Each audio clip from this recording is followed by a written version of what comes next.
ಒಂದು ಸಿನಿಮಾದಲ್ಲಿ ಒಂದು ಚಾನ್ಸ್ ಸಿಕ್ಕರೆ ಸಾಕು ಅಂತ ಯೋಚನೆ ಮಾಡ್ತಿದ್ದಂಥ ಪ್ರಥಮ್ ಅವರು ಈಗ ನಾನು ಸಿನಿಮಾ ಇಂಡಸ್ಟ್ರಿ ಸಹವಾಸ ಸಾಕು ಅನ್ನೋ ರೀತಿಯಲ್ಲಿ ನಿರ್ಧಾರ ಮಾಡಿದ್ದಾರೆ.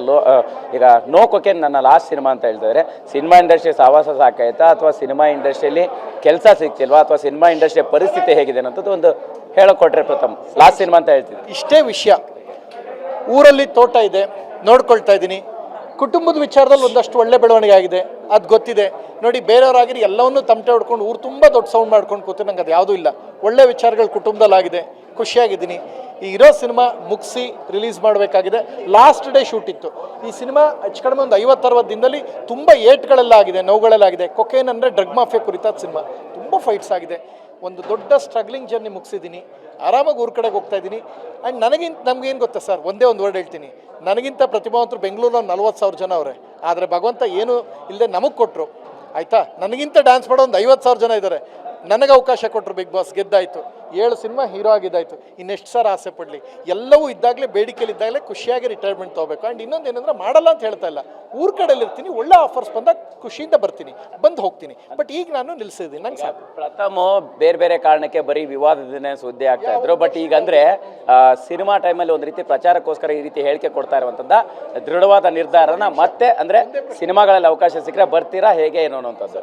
ಸರ್, ಒಂದೇ ವಿಷಯ, ಒಂದು ವರ್ಷದಿಂದ ಯಾವ್ದಾದ್ರು ಸಣ್ಣ ವಿವಾದ ನೋಡಿದ್ರೆ ನನಗೆ ಅದರ ಅಗತ್ಯನೂ ಇಲ್ಲ ಸರ್. ಅಷ್ಟೆಲ್ಲ ಬಿಡಿ, ನಮ್ಮ ಕುಟುಂಬದಲ್ಲಿ ಒಂದು ಒಳ್ಳೆ ಬೆಳವಣಿಗೆ ಆಯಿತು. ಬೇರೆಯವರಾಗಿರೋ ಅದನ್ನ ತಮಟೆ ಹೊಡ್ಕೊಂಡು ಊರೆಲ್ಲ ಪ್ರಚಾರ ಪ್ರೆಸ್ ಮೀಟಲ್ಲಿ ನಾನು ಯಾವ್ದಾರು ಮಾಡೋದನ್ನ ನಂಗೆ ಯಾವುದ್ರ ಅಗತ್ಯ ಇಲ್ಲ. ಐ ಆಮ್ ಹ್ಯಾಪಿ ಸರ್, ಇರೋದ್ರಲ್ಲಿ ಸಂತೋಷವಾಗಿದ್ದೀನಿ. ಆಗ ನಡೀತಾ ಇರೋ ಸಿನಿಮಾ ಇನ್ನೊಂದು ಇದೆ ಗೊತ್ತಾ ಸರ್, ಈ ಕರ್ನಾಟಕದಲ್ಲೇ ರಿಲೀಸಿಗೆ ರೆಡಿ ಇದೆ. ಹಂಗಂತ ಅದು ರಿಲೀಸ್ ಮಾಡಬಾರ್ದು ಹಂಗಂತ ನೀವೇ ಹೇಳಿ ಸರ್. ಮಾಡಿ ಮುಗಿಸಿರೋ ಸಿನಿಮಾ ಏನು ಮಾಡೋಣ ಸರ್? ಸಿನಿಮಾ ಮಾಡೋದನ್ನ ರಿಲೀಸ್ ಮಾಡ್ತಾ ಇದ್ದೀವಿ ಅಷ್ಟೇ. ಸೊ ನೋಡಿ ಸರ್, ನಿಮ್ಗೇನು ಗೊತ್ತಾ, ನೀವೆಲ್ಲ ಗೆಲ್ಸ್ಕೊಟ್ರದಲ್ಲಿ ಸಿನಿಮಾ ಮಾಡಿದ್ದೀನಿ, 100 ಕುಟುಂಬ ಊಟ ಮಾಡಿದೆ. ನನಗೆ ಸಾಕು ಅನಿಸ್ದಾಗ ಊರ ಕಡೆ ಇದ್ದೀನಿ, ಬಟ್ ಬರ್ತೀನಿ, ಈವೆಂಟ್ಗಳ ಕರೆದಾಗ ಬರ್ತಾ ಇರ್ತೀನಿ. ಹಾಗಂತ ಏನು ಅಂತ ಹೇಳಿದ್ರೆ ಸರ್, ನನಗಿಂತ ಪ್ರತಿಭಾವಂತರು ಅಷ್ಟೇ ನನಗೆಲ್ಲ ಸಿಕ್ಕಿದೆ. ಥ್ಯಾಂಕ್ ಯು, ಆರಾಮಾಗಿದ್ದೀನಿ. ಇದನ್ನು ನೀವು ವಿವಾದ ಅಂದ್ಕೊಂಡ್ರೆ ನಿಮ್ಮ ಸಂತೋಷ, ಇದು ಪ್ರಚಾರ ಅಂದ್ಕೊಂಡ್ರೆ ನಾನು ಅದನ್ನು ಇಲ್ಲ ಅಂತ ಹೇಳಿಲ್ಲ. ಇರೋ ಸಿನಿಮಾ ಮುಗಿಸ್ಬೇಕಲ್ಲ. ಬಟ್ ಈ ಸಿನಿಮಾ ತುಂಬ ಏಟಾಗಿದೆ ಸರ್, ನನಗೆ ಇಲ್ಲೆಲ್ಲ ನೋವು ಬಂದಿದೆ, ತುಂಬ ಮೂಳೆಗಳೆಲ್ಲ ನೋವು ಬಂದಿದೆ.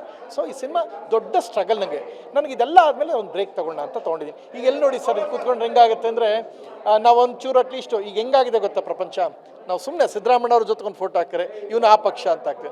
ಅಟ್ಲೀಸ್ಟ್ ಪ್ರಧಾನಮಂತ್ರಿಗೆ ವಿಶ್ ಮಾಡ್ರೆ ಇವ್ರು ಕೋಮುವಾದಿ. ಹಿಂಗೆ ಆಗೋಗಿದೆ ಸರ್ ಸಮಾಜ. ಏನು ಮಾತಾಡ್ರೆ ತಪ್ಪು ಅನ್ನಂಗಾಗಿದೆ.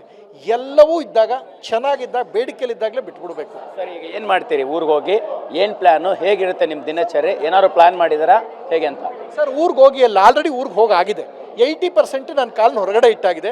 ಇಲ್ಲಿರೋ ಕೆಲಸ ಮುಗಿಸ್ತಾ ಇದ್ದೀನಿ. ಹಂಗಂದು ಮುಗಿಸ್ಬಾರ್ದು ಸರ್. ಈ ಕರ್ನಾಟಕದಲ್ಲಿ ಅದು ಶೂಟ್ ಮುಗಿದಿದೆ, ಏನು ಮಾಡ್ಬೇಕು ಹೇಳಿ ಸರ್? ರಿಲೀಸ್ ಮಾಡಬೇಕೋ ಬೇಡೋ ಹೇಳಿ ಸರ್, ಆಯಿತಾ. ಈ ಸಿನಿಮಾ ರಿಲೀಸಾಗೆ ರೆಡಿ ಇರೋದು, ಇದು ಕಡೆ ದಿನ ಶೂಟ್ ಇತ್ತು. ಡೈರೆಕ್ಟ್ ಹೇಳಿದ್ದನ್ನು ಕೇಳಬೇಕೋ ಬೇಡೋ ಹೇಳಿ. ಸೊ ಮಾಡಿಟ್ಟಿದ್ದೀನಿ. ಸೊ ಸಾಕು, ಸಮಾಧಾನ ಇದೆ. ಇರೋ ಸಿನಿಮಾ ಮುಗಿಸ್ತೀವಿ ಸರ್. ಅಲ್ಲ, ಈಗ ಯಾವ ಕಾರಣಕ್ಕೆ ಸಾಕು ಅನ್ನೋ ನಿರ್ಧಾರ? ಯಾಕಂತಂದರೆ ಇನ್ನೂ ಅವಕಾಶ ಇರುವಾಗಲೇ ಒಂದಿಷ್ಟು ಪ್ರಯತ್ನಗಳನ್ನು ಮಾಡ್ತಾ ಇರ್ತಾರೆ, ಏನೋ ಒಳ್ಳೆ ಅವಕಾಶ ಸಿಕ್ಕರೆ ಬರೋವಂಥದ್ದು. ಬರ್ತೀನಿ ಸರ್, ಶೋಸ್ಗಳಿಗೆ ಈವೆಂಟ್ಗಳಿಗೆ ಬರ್ತಾ ಇರ್ತೀನಿ. ಈಗ ಇನಾಗ್ರೇಷನ್ ಕರೀತಾರೆ, ಬರ್ತೀನಿ. ಊರು ಯಾಕೆಂದರೆ ಬೆಂಗಳೂರು ಸ್ವಲ್ಪ ಸ್ಟ್ರೆಸ್ ಜಾಸ್ತಿ ಸರ್. ನಂಗೆ ಏನಾಗ್ತಾ ಇದೆ ಗೊತ್ತಾ, ಸ್ವಲ್ಪ ಮೈಗ್ರೀನ್ ಥರ ಆಗ್ತಾಯಿದೆ. ಜೊತೆಗೆ ಈ ಸಿನಿಮಾ ಸ್ವಲ್ಪ ಜಾಸ್ತಿ ಪೇಯ್ನ್ ಆಗಿದೆ, ಇಲ್ಲೆಲ್ಲ ನೋವುಗಳೆಲ್ಲ ಬಂದಿದೆ.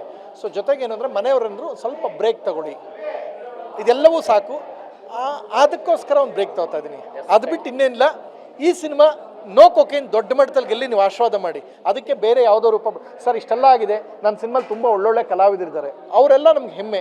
ಭವ್ಯ ಮೇಡಮ್ ಜೊತೆ ಫೋಟೋ ತೊಗೊಳಕ್ಕೆ ಬಂದೆ, ಈಗ ಸಿನಿಮಾ ಮಾಡ್ತಾ ಇದ್ದೀನಿ. ಇನ್ನೇನು ಸರ್ ಬೇಕು? ಥ್ಯಾಂಕ್ ಯು ಪ್ರಥಮ್. ಇದಿಷ್ಟು ಪ್ರಥಮ್ ಅವರ ಮಾತಾಗಿರ್ತಕ್ಕಂಥದ್ದು.